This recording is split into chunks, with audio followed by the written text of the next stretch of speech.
dalil itu. Dirusak oleh alam, diperbaiki oleh alam. Tapi yang dirusak oleh manusia tidak mungkin diperbaiki lagi oleh alam itu. Itu yang kita sebut dalam filosofi antroposin. Kejahatan manusia terhadap alam. Sekarang dunia berpikir tentang itu. Kalau kita seminar ke luar negeri, orang nggak tanya, do you speak English, do you speak Portugis, do you speak bahasa Indonesia. Orang tanya, do you speak environmental ethics? Orang tanya, do you speak gender equality? Do you speak feminism, ideas of justice? Semua itu adalah new kind of language. Dan saya percaya bahwa Timor Leste punya kesempatan emas untuk memulai new kind of grammar ini. Justru karena kita di sini negara baru, maka kita punya hak untuk mengatakan kita ingin tuntun dunia ini berdasarkan pengalaman konkret dari negeri ini. Kita mulai lihat misalnya berapa banyak sumber energi terbarukan yang ada di perut bumi Timor Leste. Begitu ditemukan nikel, seluruh dunia akan kita pergi ke Timor Leste, menguras jauh lebih banyak daripada yang dibutuhkan manusia. Jadi saya ingin membahas itu dalam upaya untuk menghasilkan kembali tadi the future itu. Sebuah ide akan timbul dari sini karena saya tahu di ruangan ini surplus IQ. Ada kalangan LSM, kalangan pemerintah, kalangan akademisi yang di dalam mungkin 20 jam saya baru ada di sini dan saya bisa rasakan bahwa ada kondisi akademis yang sedang tumbuh di negeri ini. Yang harus ditumbuhkan bersama-sama dengan demokrasi. Tapi justru di situ jebakannya tuh. Di dalam keadaan kita menganggap bahwa demokrasi artinya anything goes, maka yang dihasilkan adalah chaos, uncertainties. Kita tidak ingin hidup di dalam the republic of fear. Kita sudah pernah hidup di situ. Pak Sanana mengerti sejarah negeri ini. Bahkan Pak Sanana mengerti sejarah dunia.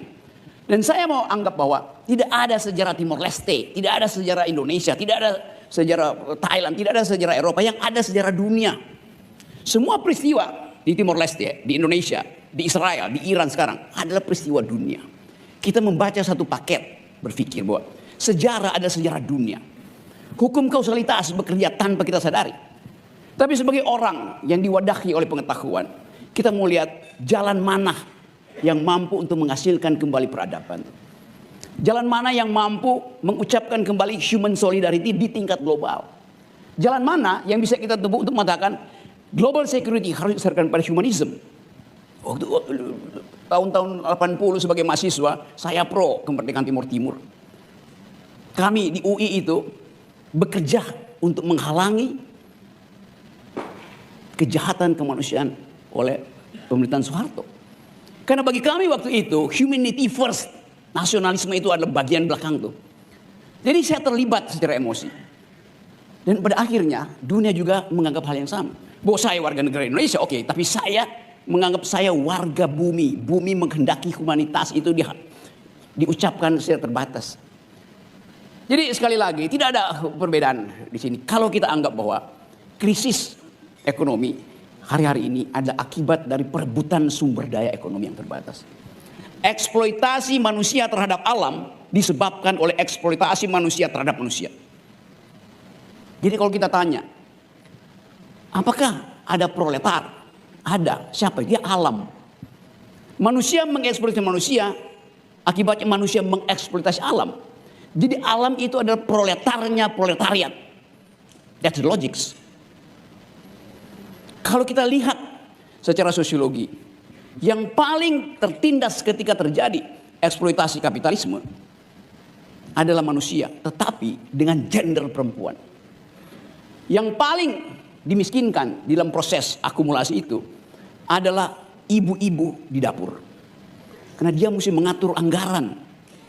Tiba-tiba dia ditempeleng oleh suaminya karena kopinya tidak lagi manis, karena sang ibu tidak lagi bisa beli gula. Jadi yang disebut kaum proletar adalah kaum perempuan. Itu yang disebut sebagai feminisasi kemiskinan. Feminization of poverty. Nah kalau kita bicara tentang keadilan sosial, yang pertama kali merasakan ketidakadilan adalah dua makhluk. Satu adalah pohon, dua adalah perempuan. Nah, kita mau tahu apa peran kita untuk menghasilkan kembali justice itu. Karena itu justice hari ini, politics adalah upaya untuk mendistribusikan justice. Dan keadilan harus tiba pertama-tama di piring ibu-ibu di setiap rumah tangga. Bukan tiba di anggota parlemen, bukan tiba di anggota kabinet. Itu yang namanya keadilan in optima forma tuh. Nah, kesempatan itu terbuka di sini karena GMN punya fasilitas untuk diseminasi ideas itu. Bayangkan tadi 24 jam GMN itu bekerja untuk apa? Untuk membangun opini publik tentang apa? Harusnya tentang justice. Supaya kita akan katakan bahwa melalui GMN, saya bilang, now I do speak environmental ethics. Now I do speak feminist point of view.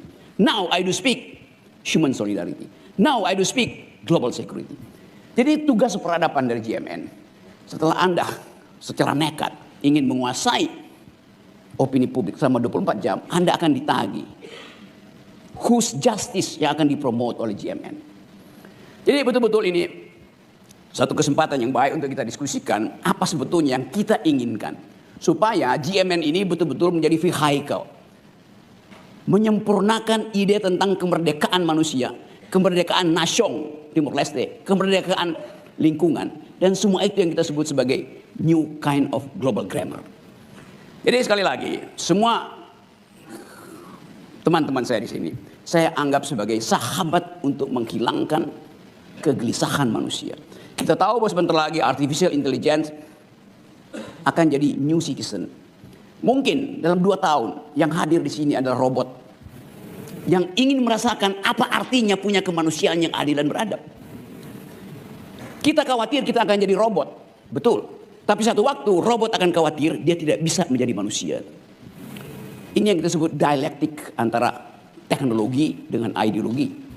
Upaya untuk menghasilkan kembali kesejahteraan manusia membutuhkan artificial intelligence. Tapi robot akan bilang, saya mensejahterakan Anda, tapi beri kami rasa keadilan.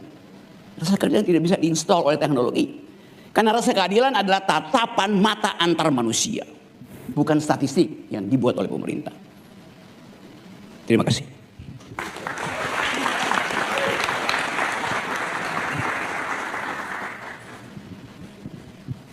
Baik, seperti tadi saya sudah katakan. Biasanya saya menguji disertasi, sekarang saya diuji nih, silakan.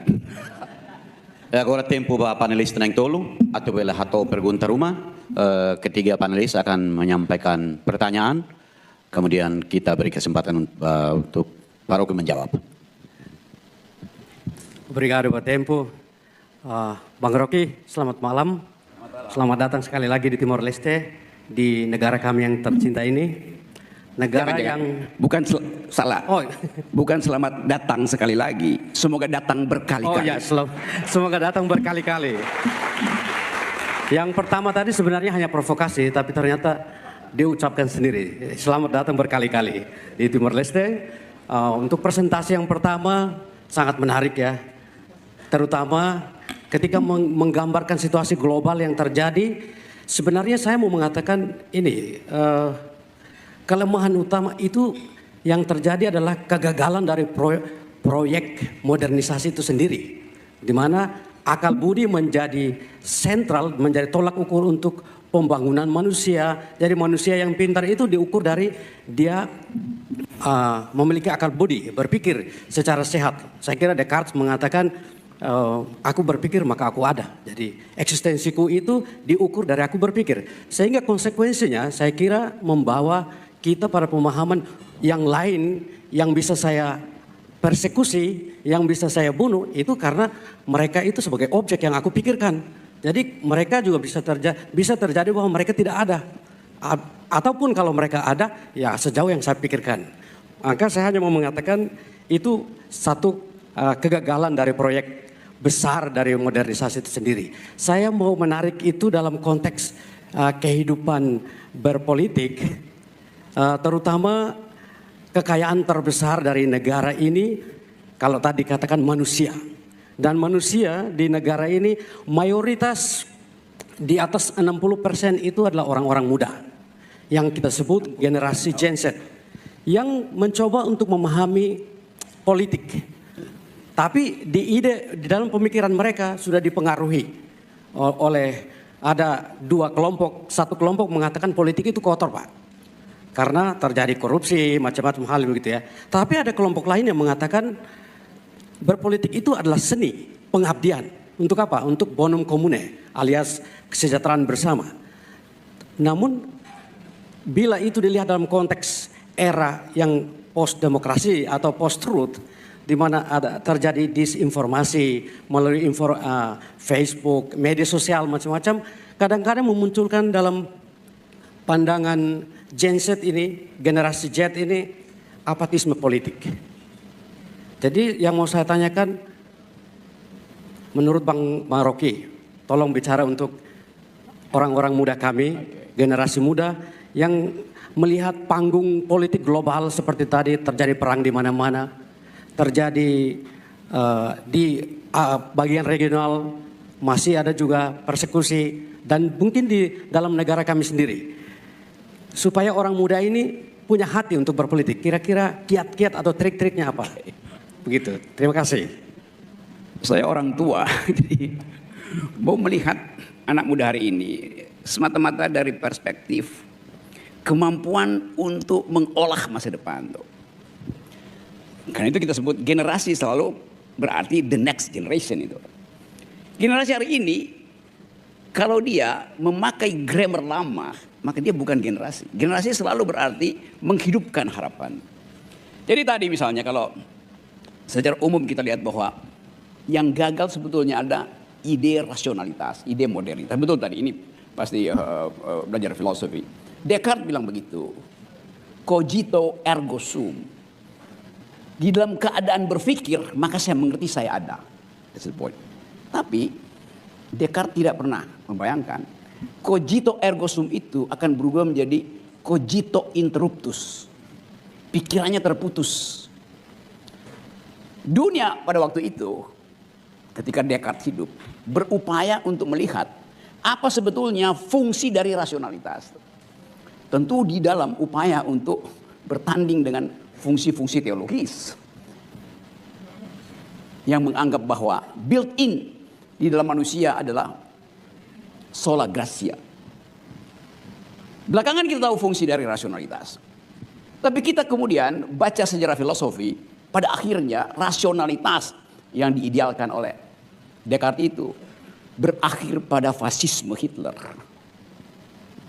Itu kemudian yang dikoreksi oleh Horkheim yang menulis buku tentang The Dialectic of Clarung, apa bahasa Inggris of Clarungnya, Enlightenment. Sekarang ketika Descartes, ketika Hitler, ketika Mussolini bekerja di dalam rasionalitas, yang dihasilkan adalah politics, republic, politics of fear, ketakutan. Di dalam sejarah filsafat yang disebut rasionalitas yang basisnya ada pengendalian diubah oleh orang Jerman sendiri. Namanya Jürgen Habermas yang mengembangkan rasionalitas yang komunikatif, yang dasarnya adalah sekarang kita sebut sebagai deliberative democracy. Percakapan antara manusia dengan mengedit beban-beban sosial, beban psikologis, itu yang memungkinkan demokrasi hidupkan. Tapi sekarang demokrasi itu justru diinvestasikan pada hal yang kuantitatif. Karena itu kita lihat, ya setelah dihitung oleh KPU, dia yang menang. Oh iya. Tapi dia memenangkan jumlah kedunguan publik karena money politics. Pidato berapi-api. Kita lihat bagaimana calon-calon presiden di banyak negara. Pidato berapi-api. Sementara panelisnya bukan dari kalangan akademis. Yang terjadi bukan pedagogi tapi demagogi. Wah. No point at all. Di Jakarta juga begitu yang terjadi kemarin. Akibatnya, lihat sendiri. Pemimpin yang tidak mampu bahkan untuk membuat kalimat sederhana yang di dalamnya ada isi itu. Kita hidup dalam retorika. No logic, tanpa logika. Jadi betul tadi bahwa anak-anak muda sekarang itu hidup di dalam dunia retorik. Karena sekedar mengkonsumsi sensasi bukan substansi persoalan. Semua hal bisa dijawab dengan cara apa? Bukan dengan otak, tapi dengan 2-3 detik. Artificial intelligence. Google. Boleh nggak kita pakai AI? Boleh. Tetapi bertanya dengan logika. Kalau sudah bertanya dengan dangkal, artificial intelligence akan ini jawabannya. Saya membayangkan misalnya. Server di Inggris, di Rusia, di Cina, di Amerika. Setiap kali menjawab, artificial global itu menjawab, dia lihat, oh yang bertanya orang Indonesia. Pasti dangkal pertanyaannya. Tidak ada duel dengan artificial, dengan si AI sendiri. AI pun malas untuk berpikir kalau pertanyaannya pertanyaan dungu. Yes, that's the point. Jadi kita pakai artificial intelligence setara dengan intelijen kita. IQ kita tidak sampai di situ. Jadi saya ingin Timor Leste menghasilkan kemampuan untuk mengatakan tidak pada pikiran supaya timbul dialektik. Saya ingin mahasiswa di Timor Leste, kalau dosenmu lagi ngajar, kau geleng-geleng kepala aja. Salah, tidak, bohong, tipu. Supaya timbul dialektik. Jangan mengangguk. Kalau Anda mengatakan tidak, itu artinya Anda sedang berpikir. Negativity is essential to thinking. Mendidak itu adalah permulaan dari berpikir. Di dalam ilmu pengetahuan. Demikian juga dosen. Dosen jangan ngajar hal yang benar aja. Ngajar hal yang salah supaya Anda jebak mahasiswamu. Kalau dia ngaku-ngaku yang salah, kasih dia 0. Itu namanya pedagogi dialektik. Jadi kita ingin Timor Leste itu memulai semacam kurikulum baru bahwa hanya dengan pikiran kritis anak-anak muda ini bisa menghasilkan masa depan. Apa itu pikiran kritis? Negativity, menggeleng, menidak, supaya ada duel argumen. Dengan cara itu kita uji. Siapa yang punya argumen terbaik, ya dia yang lolos. Argumenmu bagus, tapi argumen dia lebih baik. Maka kita anggap bahwa the force of the better argument itu yang mesti kurikulum inti dari sistem pendidikan. Saya kira di seminari diajarin tentang faulty reasoning. Dan harusnya tema-tema itu juga diajukan sebagai bahan perdebatan publik. Nah kadang-kala feodalisme mengendalikan logika. Sehingga karena yang bersangkutan berdarah biru, maka saya tidak mungkin mengajukan pertanyaan yang bersifat merah. Kan itu yang terjadi kan. Jadi sekali lagi teman-teman muda yang ada di sini, yang mengikuti live streaming ini, pastikan bahwa Anda punya hak mengatakan tidak. Jangan mangut-mangut aja. Kira-kira itu.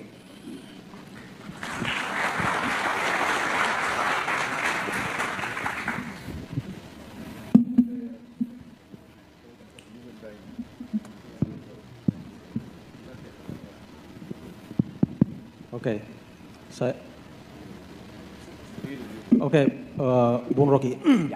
Saya kira saya ada bukan pertanyaan tapi minta komentar Anda tentang tadi Anda menyebutkan tentang demokrasi di Timor Leste. Kalau kita referensinya adalah Economic Intelligence Unit, itu dia melakukan laporan dari 167 negara dan dia kategorikan Timor Leste adalah nomor 2 sejak tahun 2008. Itu nomor 1 sampai 2024. 2025 Timor Leste adalah implementasi demokrasi terbaik karena dia kategorikan ada full demokrasi, ada illiberal demokrasi, hybrid regime dan authoritarian regime. Dan dia melihat Timor Leste nomor 2 di ASEAN dan di Australia dan Asia. Timor Leste nomor 9 implementasi. Indikatornya adalah partisipasi politik, political participation, women and politics dan lain sebagainya. Ada 5 indikator. Timor Leste berusaha untuk berkembang, membangun terus demokrasi ini. Itu adalah komitmen semua elit politik di negeri ini. Dan untuk mencapai apa yang dikatakan Francis Fukuyama tentang democratic accountability. Saya minta komentar Anda tentang itu, tentang teori dan implementasi di Timor Leste. Terima kasih. Oke, coba kita lihat. Ya tentu acuan kita selalu adalah lembaga yang netral tuh. Economist, majalah yang dianggap bermutu. Karena itu dia berhak untuk bikin standar. Itu dari economics itu. Kenapa begitu? Karena redaktur economics itu sebagian besar PhD itu. Yang afiliasi politiknya pasti ada. Tetapi dia bertahan pada ide yang sudah dia tuntun ratusan tahun, dari 150 tahun yang lalu. Bahwa dia akan jadi juru bicara publik. Nah itu kita percaya. Kalau misalnya saya di Jakarta ditanya, percaya siapa? Dibandingkan ekonomis. Oh banyak lembaga survei. Kalau saya bilang saya nggak percaya lembaga survei Republik saya akan dianggap sebagai tidak patriotis, tidak nasionalis. Padahal ini ide tentang demokrasi ukurannya global. Jadi kalau Timor Leste ada di urutan teratas itu, yang mesti kita cari apa sebabnya Timor Leste, negara kecil, negara baru, mampu untuk menghidupkan demokrasi dalam pengertian the habits of the heart. Habits of the heart. Demokrasi itu kebiasaan dari dalam hati. Yang kita sebut demokrasi sekarang adalah hasil pemilu. Oh ya, itu demokrasi dalam pengertian elektoral. Saya kasih ilustrasi misalnya. Kalau Bapak punya pohon pepaya, pohon mangga, lalu tetangga komplain pada Bapak bahwa daun mangga Anda mengotori halaman saya. Oke. Di dalam demokrasi pakai hukum aja, tuntut di pengadilan. Keluarin KUHP, saya menuntut Anda karena telah mengotori halaman saya. Itu penyelesaian demokratis. Tapi bukan itu yang dimaksud habits of the heart. Kenapa tidak nego misalnya dengan tetangga, oke, saya kotori halamanmu dengan daun mangga, tapi bagian mangga yang sedang berbuah di halamanmu silakan ambil. That's the habits of the heart. Percakapan antara manusia dalam kejujuran itu. Sehingga tidak diperlukan hukum. Jadi sekali lagi, kalau demokrasi itu yang kita ingin ucapkan di dalam percakapan sehari-hari, maka ukurannya adalah apakah itu jadi habits of the heart every single citizen. Nah itu yang kita perlukan sebagai dipromosikan misalnya oleh GMN. This is the idea of democracy.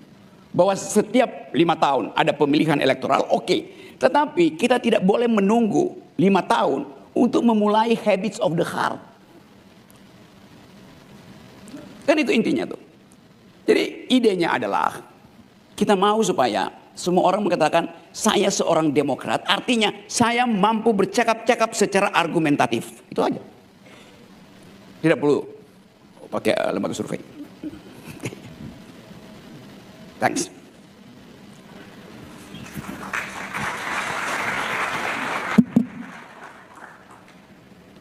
Terima kasih. Saya ini satu di antara 2 laki-laki ya. Jadi cantik sendiri di antara dia berdua. Selamat datang Bang Rocky di Timor Leste.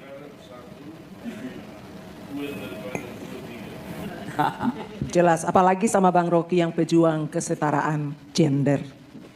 Terima kasih Bang. Saya mau, apa yang sangat saya kutip dari pembicaraan tadi, yang Bang Rocky katakan bahwa di dunia ini yang penting hanya 2 hal. Yang satu pohon dan yang kedua wanita. Dan wanita berbicara, yang paling penting wanita berbicara bukan di parlemen, tapi di rumah atau di dapur. Dalam kenyataan praktek di seluruh kawasan kelihatannya, wanita kalau bersuara atau wanita kalau bertindak selalu diminoritaskan. Bahwa kalau dengar wanita itu bikin pusing pala aja. Telinga kita telinga jadi tuli dengar ocehan wanita. Walaupun ocehan wanita itu untuk memperbaiki tindakan para laki-laki. Saya mau kasih sebuah kasus yang nyata di sini. bahwa kalau kita berbicara tentang keadilan ya Pak ya, keadilan itu, keadilan yang kita maksud di sini adalah keadilan yang berpegang teguh pada kemanfaatan dan kepastian hukum. Saya kasih satu kasus di mana terjadi bahwa seorang wanita yang bertahun-tahun, puluhan tahun mengalami tindak kekerasan domestik, bertahun-tahun dia mengalami. Dia tidak bisa melawan suaminya. Dan pada suatu ketika karena dia sudah tidak tahan dengan perlakuan suaminya, karena selama bertahun-tahun dia bertahan hanya karena dua hal. Hal pertama, karena dia orang Katolik, dia berpikir bahwa menikah hanya sekali. Yang bisa memisahkan pernikahan itu adalah Tuhan, bukan manusia.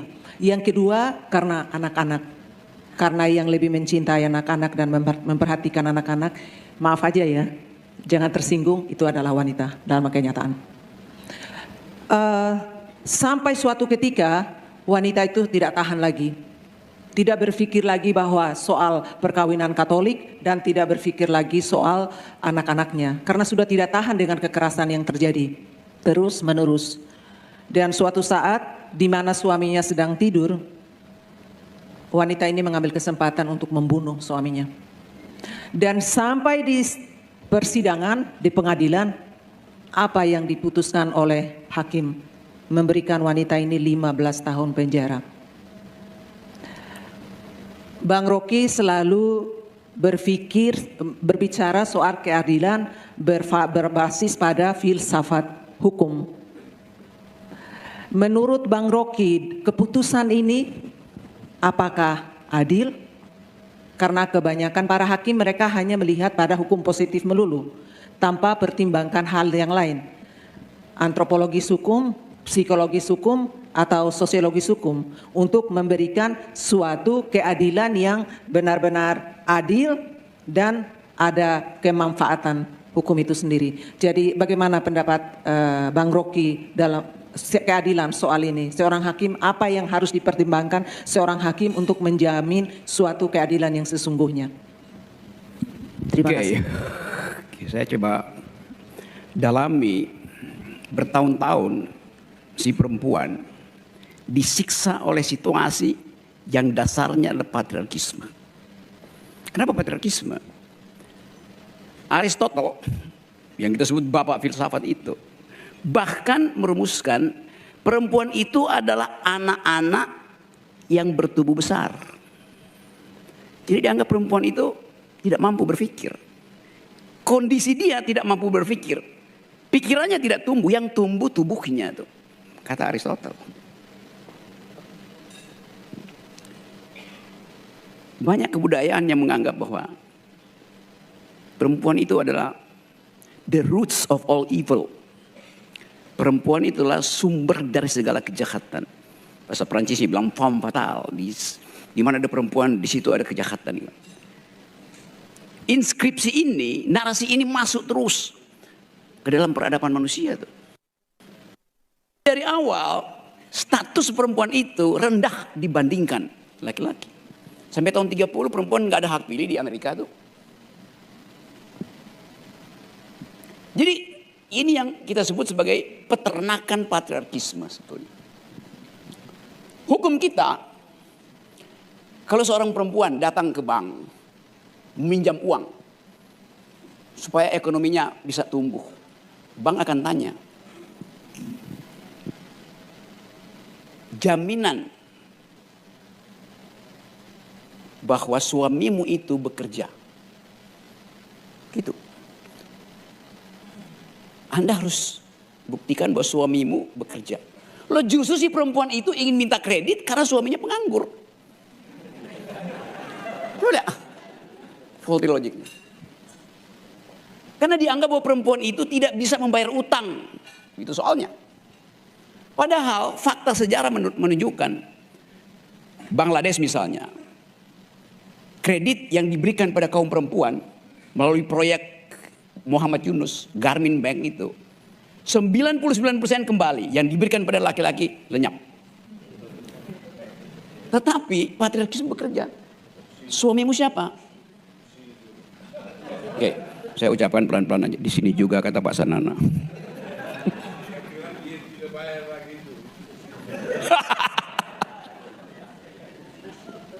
Jadi itu yang terjadi sebetulnya. Perempuan dianggap bukan subjek hukum. Bahkan dalam sejarah peradaban sampai abad 12-13, perempuan tidak dianggap sebagai subjek hukum. Perempuan tidak boleh bersaksi di pengadilan. Karena prinsip di pengadilan, dalam ilmu hukum ada prinsip unus testis nullus testis. Betul kan? Satu saksi bukan saksi, mesti perlu dua saksi. Asal usul kata testimoni dari kata testis. Testis artinya buah sakar laki-laki. Yang boleh bersaksi hanya yang punya buah sakar. Ya, itu intinya.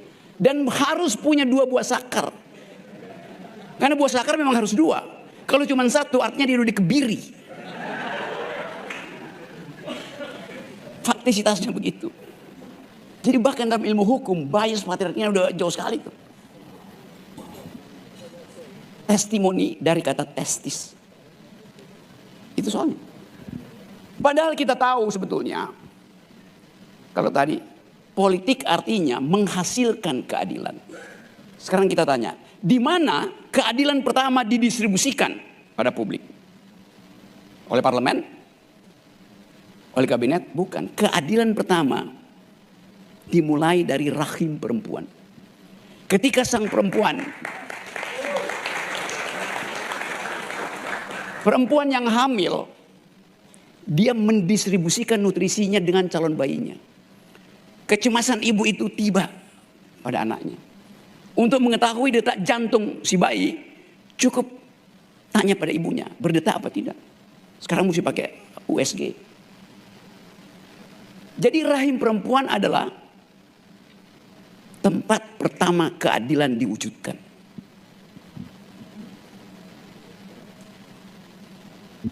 Begitu kita lahir dari rahim perempuan, kita pindah ke rahim laki-laki. Apa itu rahim laki-laki? Partai politik.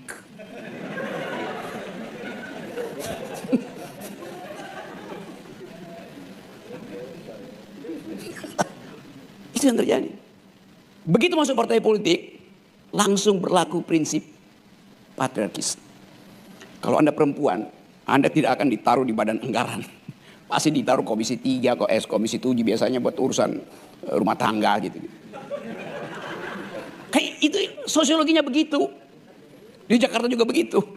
Sepinter-pinternya perempuan dianggap dia tidak bisa menjalankan matematika akuntansi itu. Bias itu ada di seluruh dunia. 10 tahun lalu skandal terjadi bahkan di Amerika. Seorang perempuan di Harvard University dibully oleh rektornya sendiri. Pada waktu itu rektor Harvard University namanya Lawrence Summers, bekas Menteri Keuangan Clinton. Setelah dia selesai jadi Menteri Keuangan, dia jadi rektor di Harvard. Kalau di Indonesia berbeda. Setelah jadi rektor ingin jadi menteri itu. Gak jelas logiknya. Lawrence Summers satu waktu sebagai rektor Harvard University, ada seorang perempuan ingin jadi guru besar di bidang matematika. Terus kata Lawrence Summers, buat apa perempuan jadi guru besar di bidang matematika? Mungkin Lawrence Summers hanya bercanda. Tapi itu masuk menjadi public discourse. Padahal di Amerika dianggap Lawrence Summers menghina perempuan. Di Amerika tidak ada pidana pada hate speech. Jadi Lawrence Summers tidak mungkin diadili karena menghina perempuan. Tetapi public opinion berpihak pada perempuan lalu bangkit feminist point of view. Gerakan perempuan Amerika mengatakan bahwa Lawrence Summers memanfaatkan keperkasaannya sebagai laki-laki patriarkis untuk menekan si perempuan. Akibatnya apa? Lawrence Summers mengundurkan diri. Karena dia ditegur oleh habits of the heart. Ditegur oleh value publik yang menganggap bahwa apapun yang ucapkan itu, kalau di dalamnya ada praktek kekuasaan, kendati sangat sublim, itu artinya Anda tidak bermoral. Dia rektor, pasti dia punya surplus kekuasaan. Dia laki-laki terhadap perempuan pasti ada surplus kekuasaan. Itu yang terjadi. Jadi sampai sekarang saya tahu bahwa rahim yang menghasilkan keadilan diganti oleh rahim yang dipenuhi kekuasaan, yaitu politik laki-laki.